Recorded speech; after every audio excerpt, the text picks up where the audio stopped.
আমার না এখন টিকটক করার সময় হয়ে গেছে। এই শোন, এই টিকটকটা কিন্তু এক্ষুনি ছাড়বো, এক্ষুনি দেখবে, আর কিন্তু অনেক লাইক দিবি, ঠিক আছে? আচ্ছা, হ্যাঁ ছাড়ছি।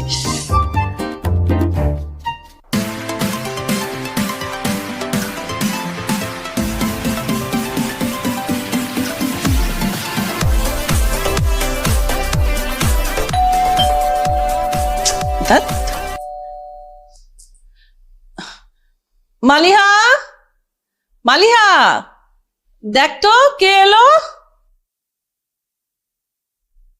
কি যে না খালি বিরক্ত করে। ধ্যাৎ।